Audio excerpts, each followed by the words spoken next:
Malvinas, 40 historias. Un programa de radio.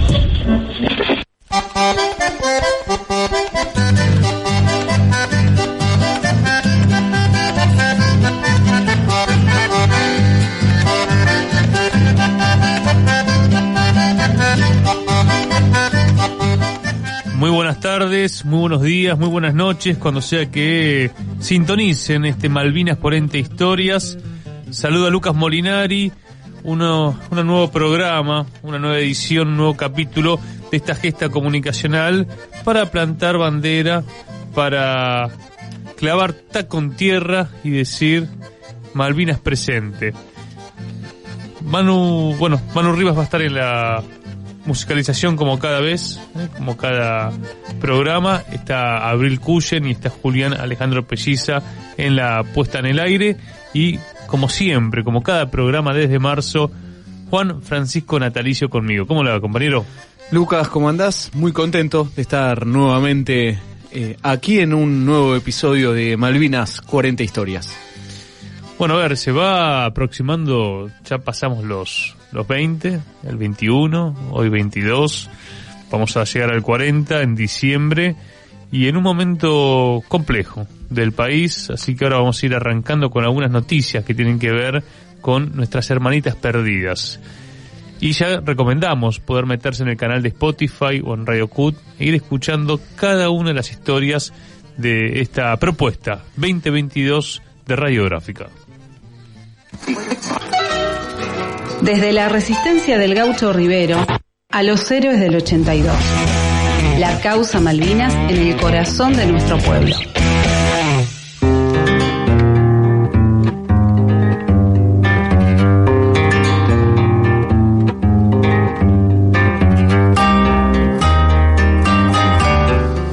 Ayer por la tarde Juan estaba repasando la agenda periodística y vi al embajador de Estados Unidos en Vaca Muerta, vestido como un trabajador de YPF, con el casquito, con el chaleco, sonriente, diciendo: la Argentina tiene todo para darle energía al mundo. Y uno pensaba que a pocos kilómetros hay compatriotas que calientan sus hogares con leña, que la mitad de la población argentina, según los datos oficiales, no tiene acceso al gas por red.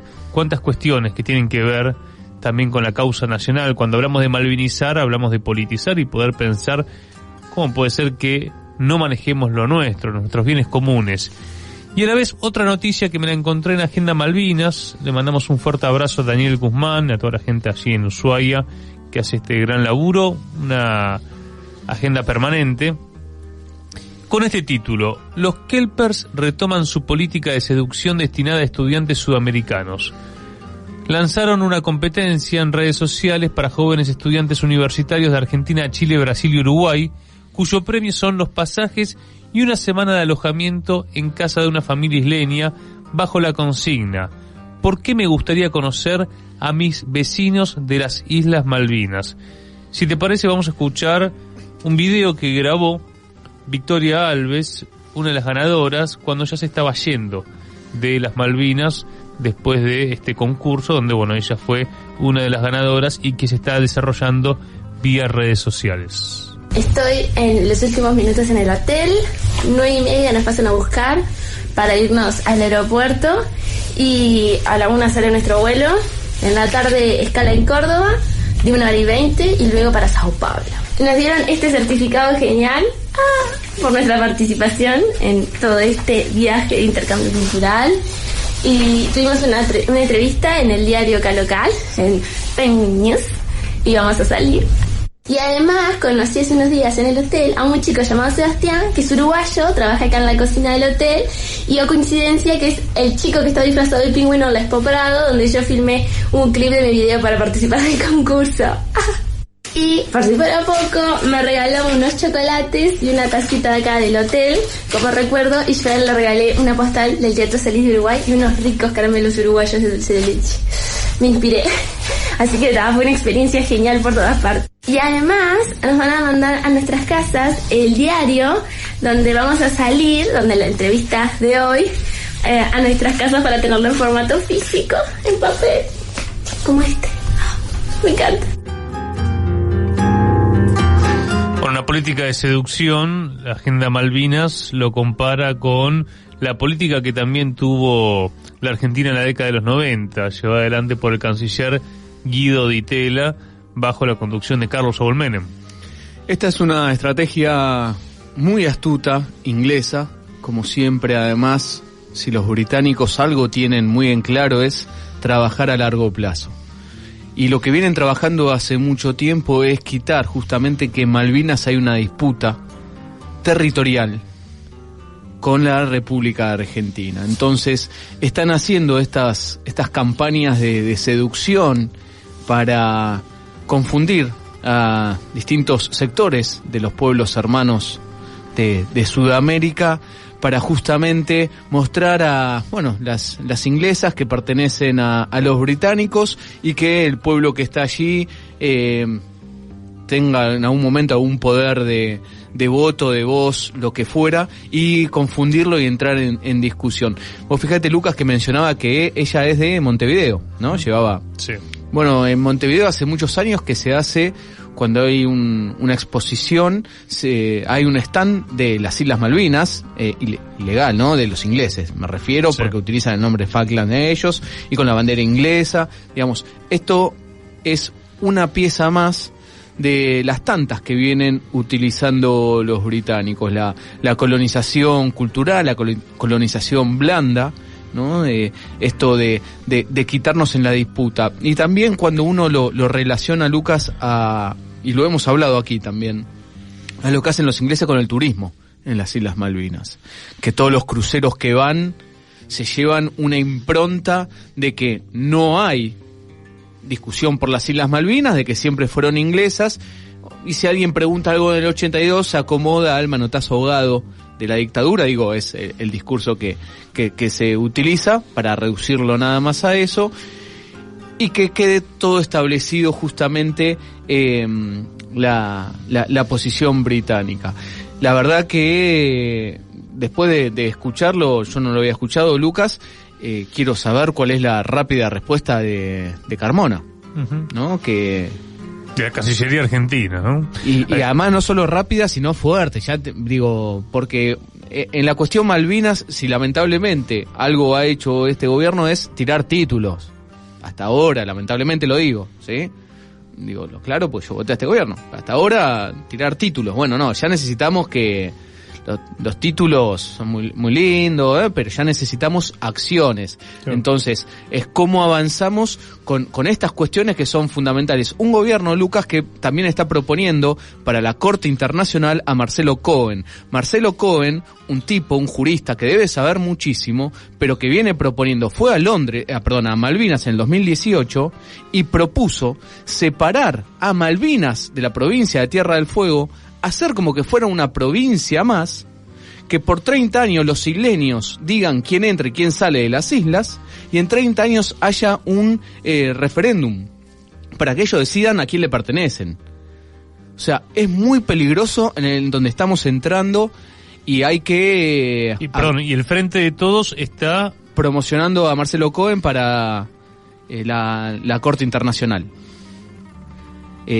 Digamos, es difícil de sostener.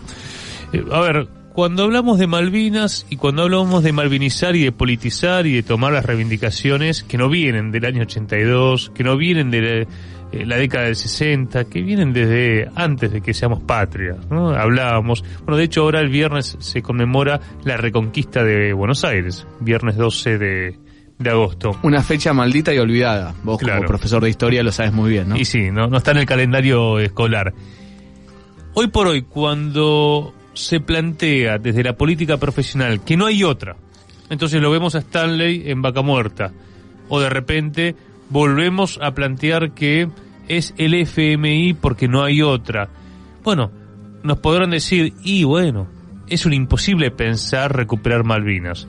Creemos que no, que todo es posible siempre que podamos plantear que las grandes gestas tuvieron un sentido, y que cuando San Martín decidió cruzar los Andes no tenía el diario del lunes que le iba a salir bien, se la jugó. Creo que Eso fue lo que nos dejaron como enseñanza a los combatientes del 82 y es por eso que le damos el espacio para que puedan contar sus historias, pero además actualizar esta doctrina patriótica que existe en la República Argentina. Así arrancamos entonces con esta explicación, pero un apunte antes de ir a la música, Juan, porque yo nombré a Guido Di Tella, las sopas Campbell, los ositos Winnie Pooh, la seducción hacia los kelpers. Eso fue el menemismo también. Claro, y Domingo Cavallo, que en 1989 hizo los Acuerdos de Madrid, conocidos así, fueron unas declaraciones conjuntas, que es la rendición de Malvinas, y a partir de ahí no es casualidad que Cavallo haya pasado del Ministerio de Relaciones Exteriores a justamente el de Economía para poner en venta la República Argentina. Superministro. El superministro, exactamente. Y además esto de lo que vengan los de afuera a invertir, que vengan los de fuera a llevarse todas las riquezas que tenemos a cambio de algunos dólares que terminan siendo para pagar al FMI, nunca para el beneficio del pueblo argentino. Porque, a ver, en todo proyecto nacional sabemos que se necesitan alianzas con otros países, inversiones de afuera, pero tenés que saber con quién, cómo y para qué y hasta dónde, que es lo que parece que no se está realizando. Que se está poniendo al litio en oferta al mundo. Un litio que uno de los países que más viene avanzando para el control del mismo es el Reino Unido, Gran Bretaña, Irlanda del Norte, que va a asumir en la Secretaría de Energía alguien que tiene justamente muchos vínculos con esas cámaras empresariales de venta de litio al extranjero. Aquello que decía Evo de nacionalizar el litio queda en algo que para nosotros es hermoso, que fue también una política en Argentina durante un periodo lejano, lamentablemente, pero que cada vez lo vemos más lejano porque vos mencionabas algo, Lucas. Quizás nosotros no tenemos la respuesta del cómo, ¿no? Bueno, a ver, ¿cómo lo hacemos para que sea todo nuestro, para que sea compartido? Pero nos cierran el debate. Ese es el mayor problema para mí. Que cierren el debate. No se puede, punto, pero debatámoslo un poco. No se puede. No, digo, acordate, Lucas, hacía meses hablábamos de recuperar el río Paraná, ya no se habla más, ya está, ¿no? Digo, nos cierran el debate y nos obligan a ir por este camino, que es de entrega total, de los recursos naturales, y que el que se sigue beneficiando son los británicos, y Estados Unidos, por supuesto, pero digo, vamos a los británicos porque es el usurpador del 40% del territorio nacional, que además hace acuerdos con la República Argentina de recursos que son estratégicos, y aquí en Radiográfica y muchas de las emisoras que nos transmiten lo vienen denunciando hace tiempo. Digo, debatámoslo, porque si no queda en la política que el único camino es ¿no? Cada vez más para la derecha y nunca para el campo nacional, digamos. Vamos a arrancar, y nunca mejor puesto este tema que propone el Manu Rivas, Fed, entre gringos y cipayos.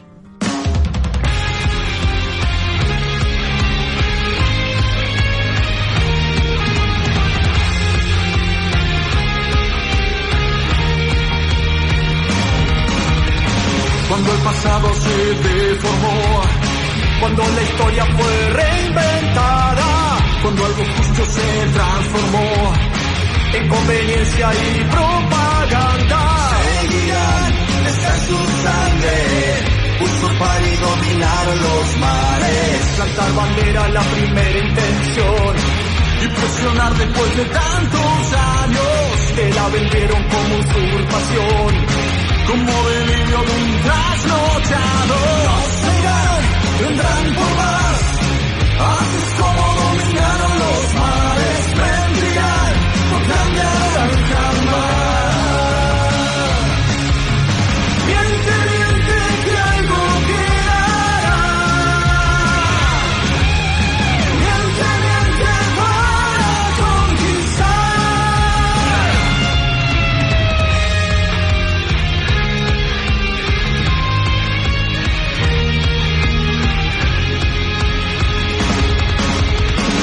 Convencieron que los invadimos, fuimos tan giles que les creímos. Ellos los buenos y nosotros los malos, y en este juego siempre tiran los dados. Entonces ella un día decidió, bebiendo whisky hundir al vegano, Hoy te invito a la reflexión y que me cuentes quién fue el borracho. Un rango más, así es como dominaron los mares. Mentirar no cambiará jamás. Miente, miente que algo quedará. Miente, miente para conquistar.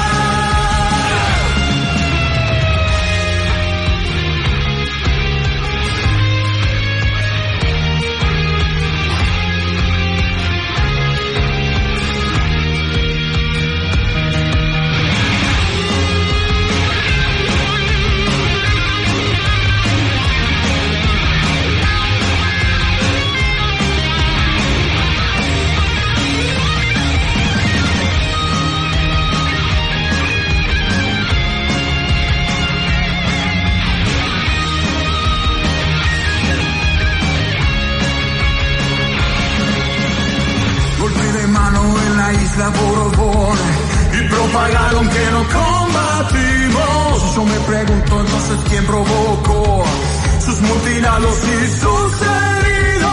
Después del hondo nos relataron sobre los chicos que allá quedaron, quitándonos de nuestro subconsciente que aquellos chicos eran ingleses. Gringos sí pasó. Inventaron para el campeonato. Argentina será en Malvinas o no será nada. That ship was a danger to our boys. That's why that ship was sunk. I know it was right to sink her, and I would do the same again. Miente, miente que algo quedará. Miente, miente para conquistar. Miente, miente que algo quedará. Miente, miente para conquistar. Miente, miente que algo quedará. Miente, miente para conquistar.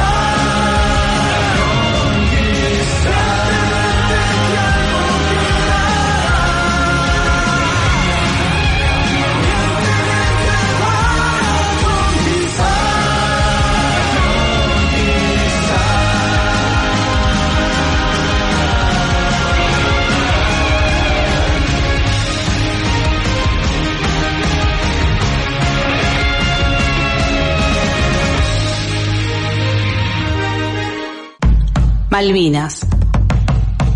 Una identidad colectiva.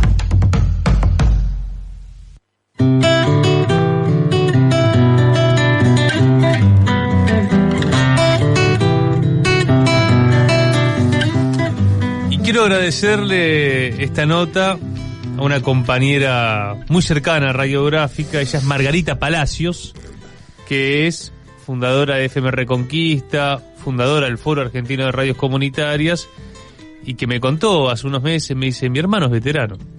Y dije, bueno, pasanos el contacto, tenemos que invitarlo. Y es así que llegó Antonio Palacios. Él es clase 62, Regimiento de Infantería primero de Patricios, y además, bueno, maestro de artes marciales. Él es también jubilado del Banco Provincia, ahora nos va a contar su historia. Gracias por estar aquí en Radiográfica, Antonio. ¿Cómo te va? No, muchas gracias por la invitación a ustedes, a mi hermana, y buenas tardes a la audiencia. Hacías un apunte histórico recién cuando contábamos con Juan lo que fueron los 90, y vos recordabas lo que fue el cese del fuego de aquel 14 de junio del 82. Bueno, sobre el comentario de que en el periodo de Menem, el ministro Cavallo firma la rendición, que ese 14 no quiso firmar, o que firmó en forma incondicional el general Menéndez como gobernador de las islas. Y lo importante que fue hasta ese momento, porque eso causó a la vuelta de las tropas inglesas el retiro inmediato del general Moore. Sí, el general Moore le consulta al almirante Woodward que Menéndez había tachado la palabra incondicional, y el almirante le consulta al Parlamento inglés. El Parlamento inglés le ordena que no acepte, y el almirante Woodward le dice, bueno, vengan ustedes porque nosotros no damos más. Y esto es una de la forma de que se resaltó que Menéndez se rinde con las botas puestas de caballería o de las botas ilustradas, pero no esa parte importante. Eso también es de modernización. Claro, siempre se recorta la historia, no se puede contar todo. Ahora se habla siempre de que Menéndez se rindió con las botas lustradas, ¿no? Claro. Sin haber tirado un tiro, pero no se cuenta esta anécdota que trae Antonio Juan, que es el cansancio de los británicos, que eran profesionales, que era la OTAN, porque siempre aparecen los pobres chicos de la guerra que no sabían, que no estaban preparados, y el inglés todopoderoso que era imposible ganarle, ¿no? Este es un parte de la idea construida. Eso que señala, ¿no? De que los ingleses ya les quedaba poco margen para seguir combatiendo, más allá de la situación también de los soldados. Antonio, allí aquel 14 de junio de 1982, pero no es que del otro lado tenían resto como para seguir durante semanas combatiendo, no, también estaban muy apremiados. Era fundamental la rendición pronta de las tropas argentinas. El tiempo, porque venía el invierno y ellos estaban a la intemperie, y también el volumen que utilizaron. Había 10-1, 10 atacaban contra 1 que defendían, y nosotros con tropas en el continente que no fueron cruzadas, y así eran con los barcos, la diferencia, y con los aviones. Esa es la diferencia de toda la guerra, fue lo que trajeron ellos, de todo. Uh-huh. ¿Cómo llegaste al 2 de abril del año 82? ¿Qué recuerdos tenés? Porque, bueno, vos estabas ya, sos clase 62, ya estabas haciendo el servicio militar, y se habían dado días previos bastante convulsionados en Buenos Aires. Sí, hubo la protesta de la CGT después de muchos años. Nosotros como regimiento de patricios hicimos la guardia en ese momento, custodiando la Casa Rosada. Se producen altercados que nos vemos envueltos en la diferencia de si reprimir a quien podrían estar ahí, nuestros viejos, nuestros hermanos, o acatar la orden por estar bajo bandera. Entonces uno lo trataba de hacer de la forma una forma lo más pasiva posible, pero vos tenés que cumplir órdenes. Uh-huh. Después, a la vuelta, 2 días después, el 2 de abril, estamos en la formación, y el jefe del regimiento anuncia que se había tomado Malvinas, y primero yo pensé en Estados Unidos, y después la algarabía, pero yo ya sabía con quién nos íbamos a enfrentar. Claro, no solamente con los ingleses, sino también con los Estados Unidos. Pero vos tenés un hecho en esa situación de Plaza de Mayo. Vos estabas como patricios, como regimiento de patricios, y estaba la policía, y se dio una feroz represión. De hecho, se cuenta que paraban colectivos de línea para subir a la gente que llevaban detenida, porque fueron cientos los detenidos. Sí, había 2 facciones. Estaba la gente que protestaba, que era la masa, y había una facción más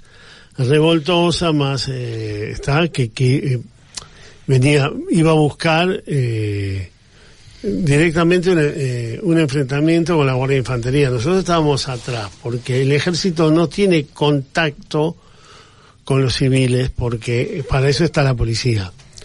Y bueno, se produce una escaramuza,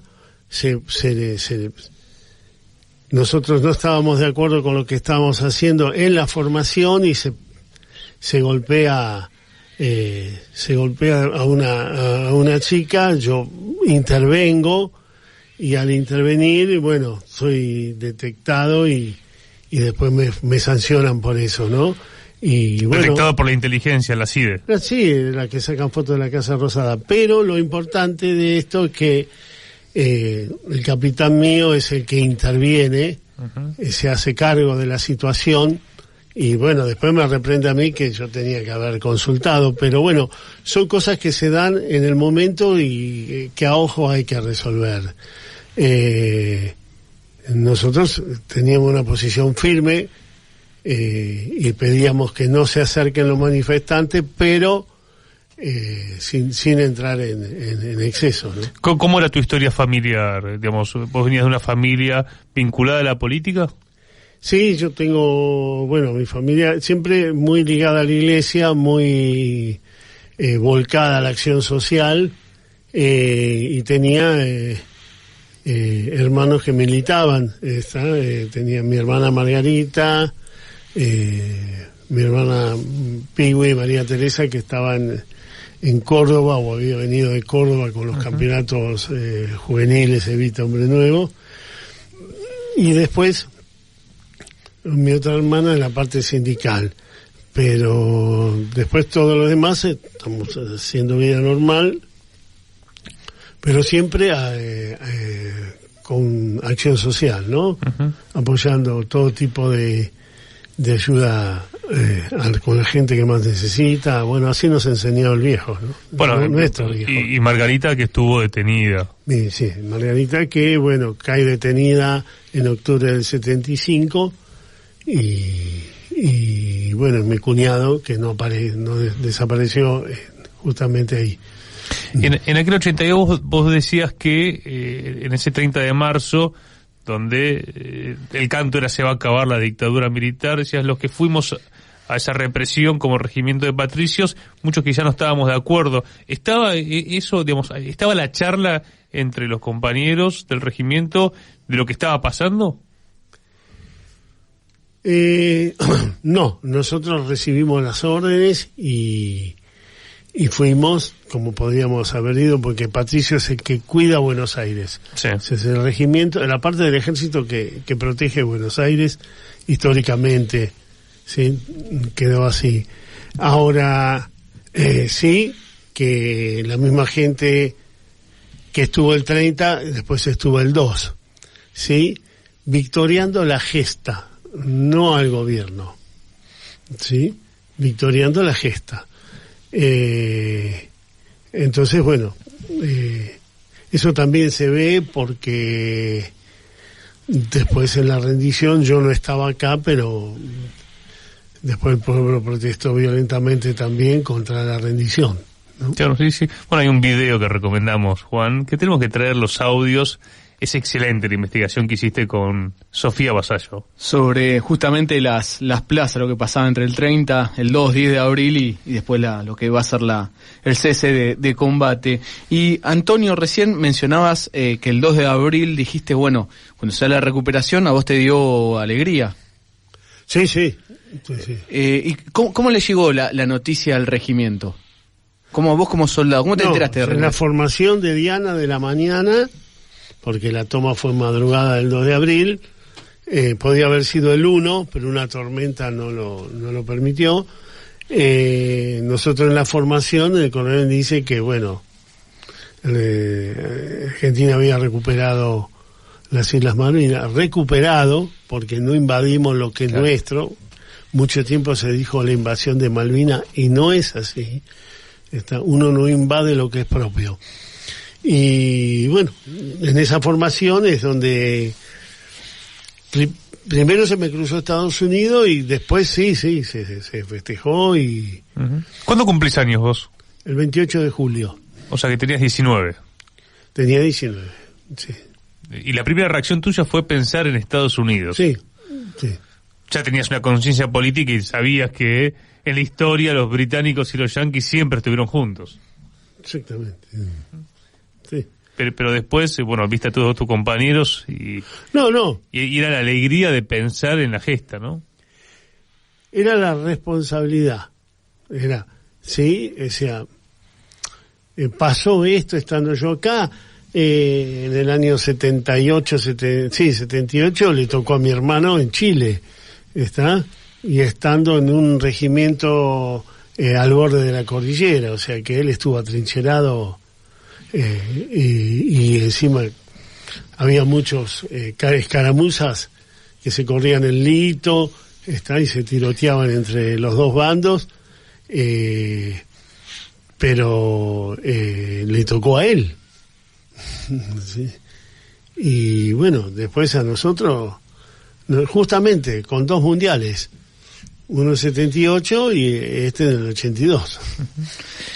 Antonio, recién mencionabas, bueno, que les dicen en formación, el regimiento Patricios, Lucas, se creó justamente por las invasiones inglesas, ¿no? Digamos, viene de las bases de 1806, 1807. ¿Se hablaba algo de que participe el regimiento justamente de Malvinas? Bueno, yo creo que históricamente mandaron al regimiento a que participe, porque fue una compañía, no fue el regimiento. Claro. ¿Sí?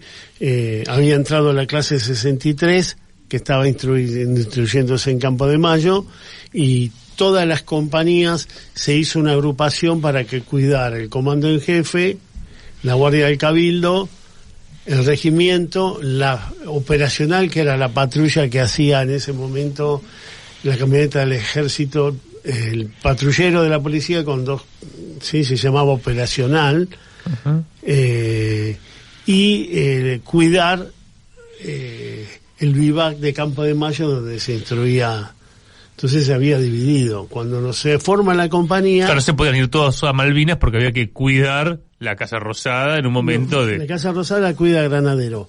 Claro, bueno, lo que sería el entorno, digamos, ¿no? El entorno sería Cabildo, sí. y es custodia del comandante en jefe, o sea que si el presidente está en la Casa Rosada, el comandante en jefe es el jefe de Estado Mayor, es quien tiene que custodiar Patricios. Entonces se mandó la compañía de Patricios, y el 8 de junio caen, yo le digo, los 12 bravos de Patricios que estaban en Caleta Olivia, el 8 de junio, 6 días antes que termine la guerra, con 4 granaderos, para no perderse el acontecimiento histórico.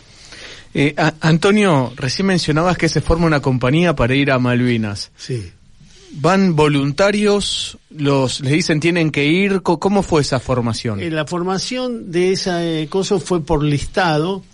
Sí, llega el listado del comando en jefe y había gente que estaba dada de baja, enferma, ausente, no estaba.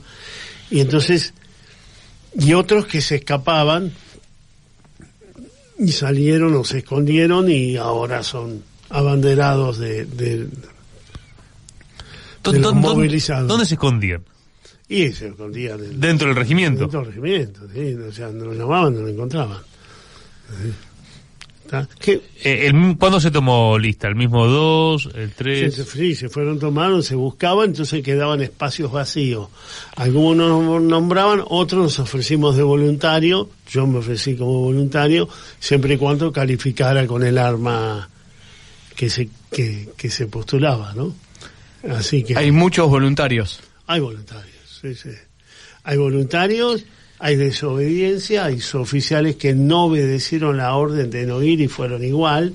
Yo tengo el tema de su oficial mayor Sarasa, que el jefe del regimiento no lo dejó ir a Malvinas y él fue a ver al comandante en jefe porque había estado destinado con él a Galtieri y le dijo, quiero ir a Malvinas, fue, después lo sancionaron, pero no se quería perder la gesta. O sea, si nosotros estábamos contentos, los cuadros estaban porque se prepararon para eso, se preparan para la guerra. Otros frustrados por no ir, sí, y bueno. Uh-huh. Y otros que iban y no querían ir tampoco, ¿no? Claro. No, claro, hubo de todo. Pero es cierto que en un sentido común construido por la desmalvinización fueron obligados. Este es el criterio que se ha construido a lo largo de los años. Bueno, no. Te corresponde ir. Es así. Desgraciadamente, ¿no? Vos tenés que... hay un partido de fútbol y la Guardia de Infantería se quiere ir. Yo no creo que vayan contentos a morirse de frío y a tener que reprimir. Les corresponde ir. ¿Está? Bueno, yo pertenezco a una generación que tenía más obligaciones que derechos. Y bueno, en esas obligaciones era cumplir con la patria. Cuando llegaste a Malvinas, ¿qué recordás de haber pisado? No, hice como el Papa, pisé y besé Malvinas, ¿viste? Bajé y besé el piso. Sí. ¿Eso lo hacían todos los compañeros? Mucho, sí. Porque aparte vos llegaste el 13 de abril. 13 de abril, sí. Ese es el día que se festeja en el regimiento, ¿no? Ese es el día que se conmemora en el regimiento. Claro. 2, cada uno lo hace con su centro de excombatiente o de veterano de guerra. Nosotros lo hacemos el 13. ¿Y en las islas dónde estuvieron? Bueno, el primero estuve una fracción, la primera sección, y no sé si la segunda, estuvo con el Regimiento de Infantería 25, destinado al lado del aeropuerto, a cargo de Teniente Coronel Senelín, que ahí yo le mando la carta a mi hermano, para que había estado en Chile, que prepare a mis viejos porque estaba en Cabeza de Playa. Y al lado del aeropuerto, que iba a ser bombardeado seguramente, ¿no? Uh-huh. Y que yo le escribo una carta que se llama De Soldado a Soldado, y bueno, diciéndole cuál era mi misión y que la Cabeza de Playa es donde desembarcan, ¿no? O sea que estuviste un mes y medio. No, tuve menos tiempo. Tuve. Claro. Habíamos estado 2-3 semanas antes del primero. En el primero caen las bombas exactamente donde estábamos nosotros, ¿viste? Claro. Así que el que no es creyente ahí se hace creyente. Y le preguntamos a todos los veteranos que vienen cuál fue su relación con los superiores. Bueno, ahí está dividida. Nuestro regimiento, por ejemplo, mi sección fue muy buena en la relación, y las pocas escaramuzas que había, que tiene que haber desacuerdo, sí, por supuesto que tiene que haber desacuerdo, más cuando empieza a rarear la comida, era solucionado inmediatamente en una forma normal por los superiores.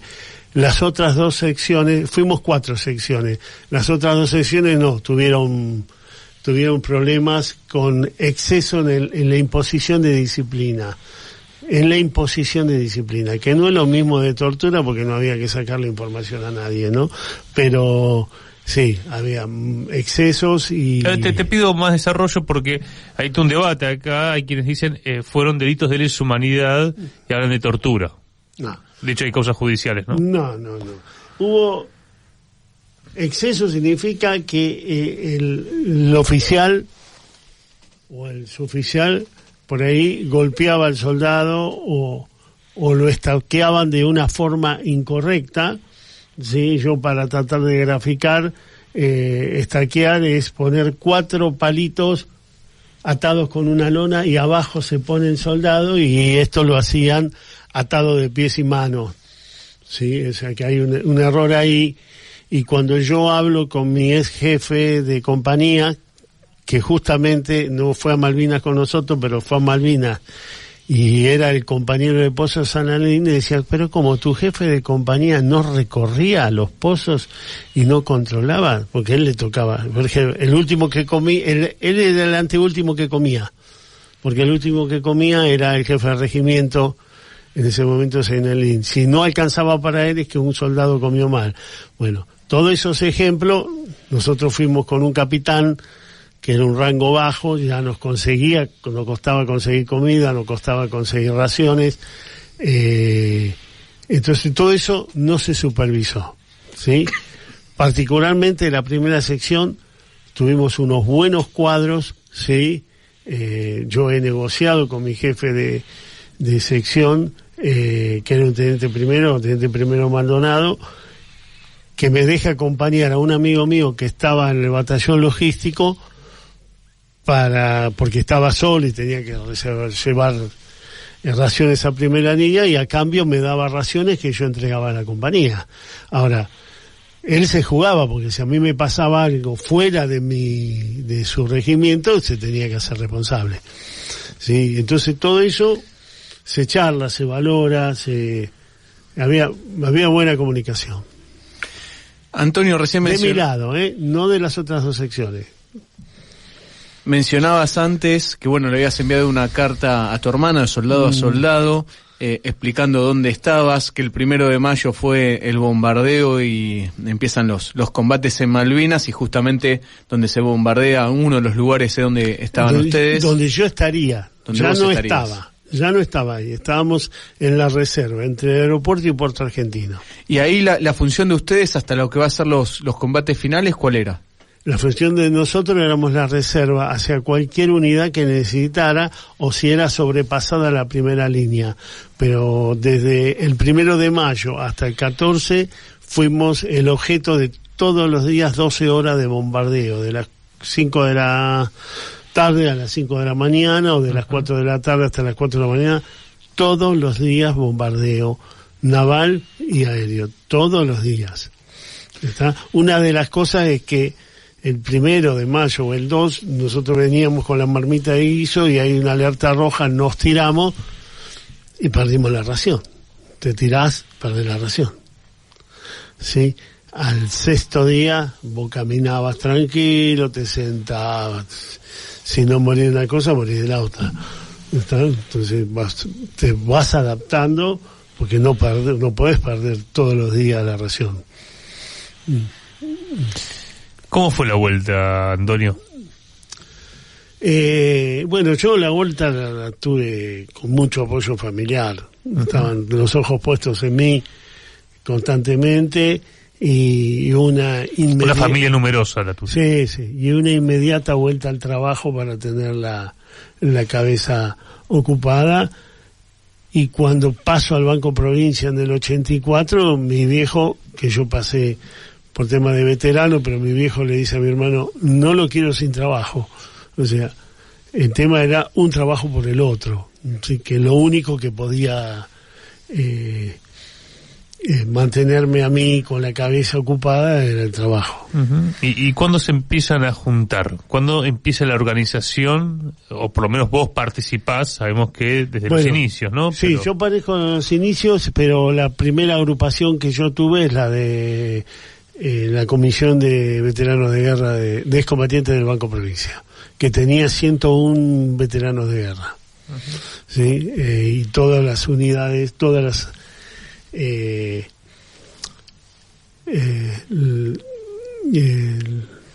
las entidades del Estado tomaron excombatientes. Un dato ahí que la previa nos contaba Antonio es que esto que la dictadura, que fue tan reivindicado porque cerca de 1.000 combatientes, ¿no? Entre 800 y 1.000 fueron los que tomó Entel, Gas del Estado, bueno, los bancos. Sí. Es un aproximado que en un universo de 14.000 no deja de ser poco, pero bueno, es muy valorado por quienes tuvieron la posibilidad de entrar. Vos me contabas en la previa que ahí hay una voz de las empresas privadas, ¿no? Sí. Es a ver. Amalia Fortabá la que exige al gobierno militar y después al gobierno de Alfonsín que tome empleados, y fue ella misma que compró no sé cuántas, creo que más de 50 licencias de taxi, y se llevó a, ¿cómo se llama? La empresa de ella, Loma Negra. La que era, ¿no? Gente a trabajar, sí.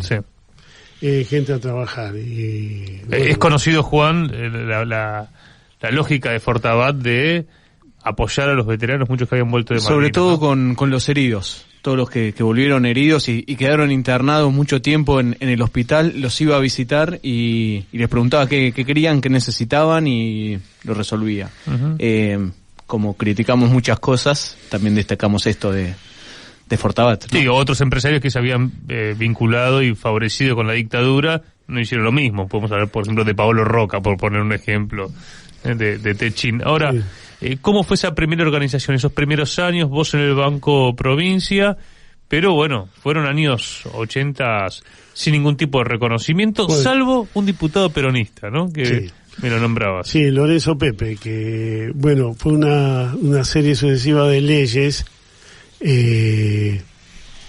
No, yo sé que promulgaron el gobierno de Menem, porque los 8 años anteriores, nada.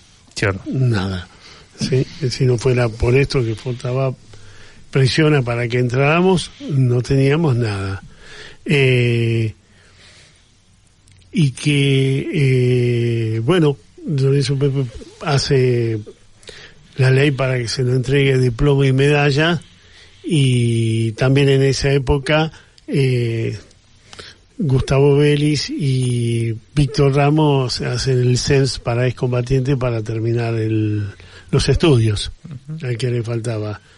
Y por otro lado, el manejo de las revisaciones médicas se habían aumentado bastante. Pero bueno, después sacan la presión graciable, que la decretó Menem, que era como si ahora cobraras 12.000 pesos o algo así.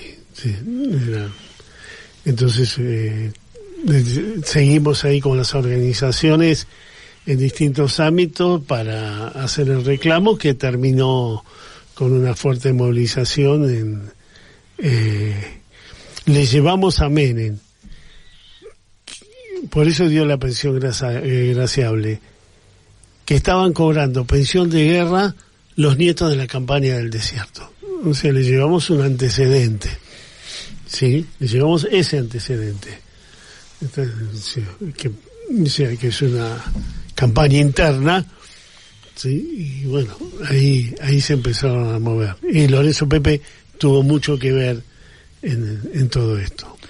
Antonio, este año se cumplen 40 años del conflicto, y hablar de Malvinas para muchos de tus compañeros quizás se le es más fácil que justamente en esos años, porque en esos años a ustedes los atacaban tratándolos como los pobres pibes, los locos. ¿Cómo lo vivías vos personalmente en esa época? Yo, digamos que se llama así, abro la boca en la radio de mi hermana, creo que fue en el 90 o en el 92, no me acuerdo bien, pero nosotros teníamos una orden de silencio de secreto de Estado firmada por inteligencia del ejército. O sea, nosotros, y no era la amenaza te meto preso, la amenaza es te reincorporo. O sea, nosotros, el soldado del conscripto tenía 2 monedas que eran increvantables: el franco y el DNI.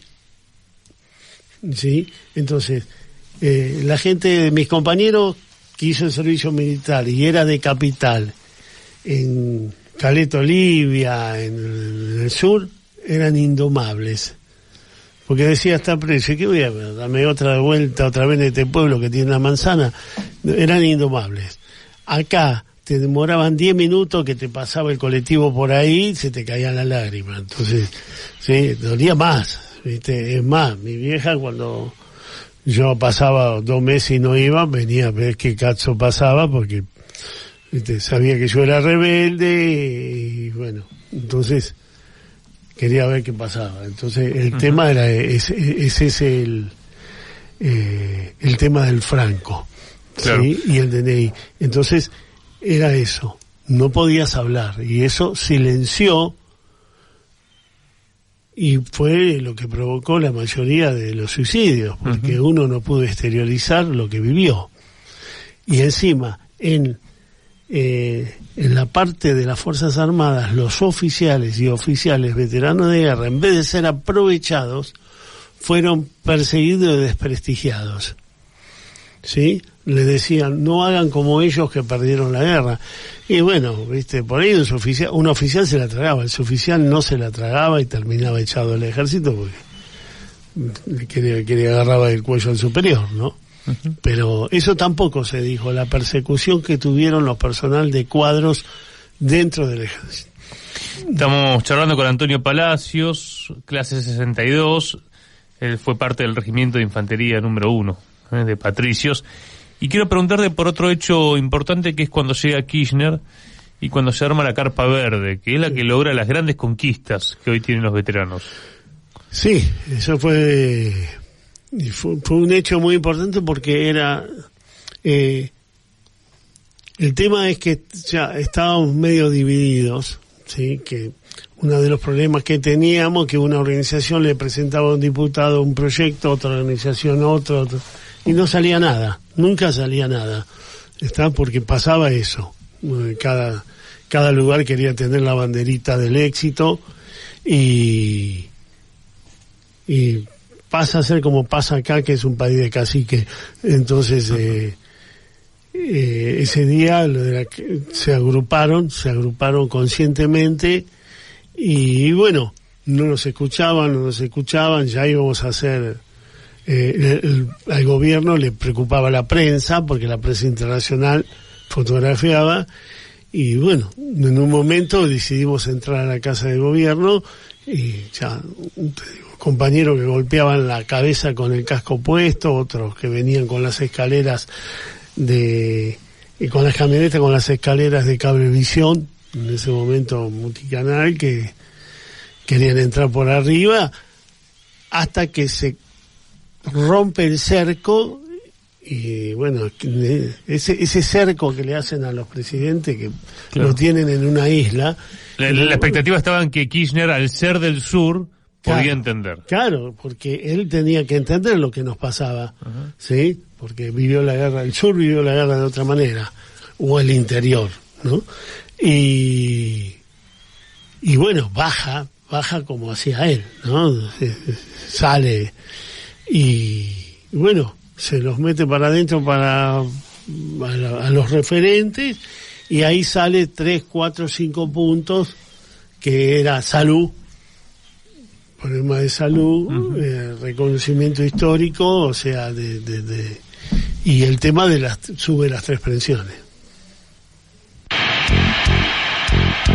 Una guerra, 14.000 historias. A 40 años, la palabra de quienes lucharon por la patria.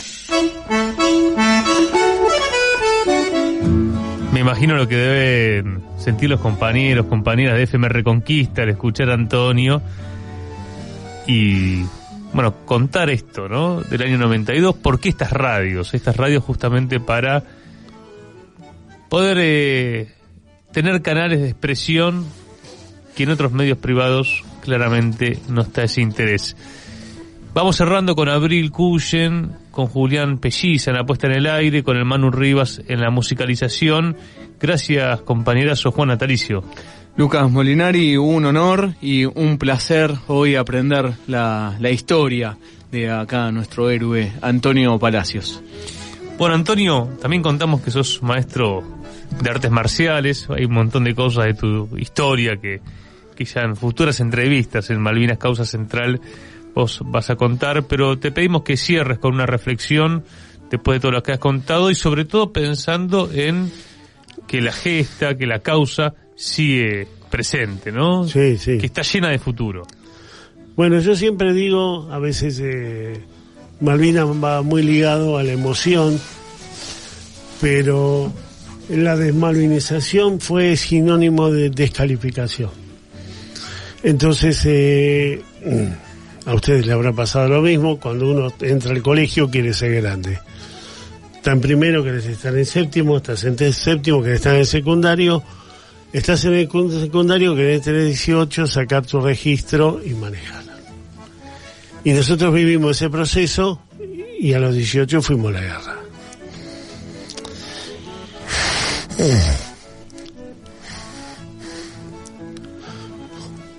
Entonces, recibimos, perdón, ¿no? La condena de que nos llamen chicos de la guerra durante 39 años. Ese es el dolor. Pero te pregunto finalmente, ¿crees que algo está cambiando con estos 40 años? Sí, pero que sea causa de Estado, que se mantenga. Que sea causa de Estado. Yo ya había dicho fuera que yo no vuelvo a Malvinas porque no presento pasaporte en un país que considero que es mío. Claro. Pero sí que vuelvo para recuperar, seguro. Eso seguro. Gracias, compañero. Gracias.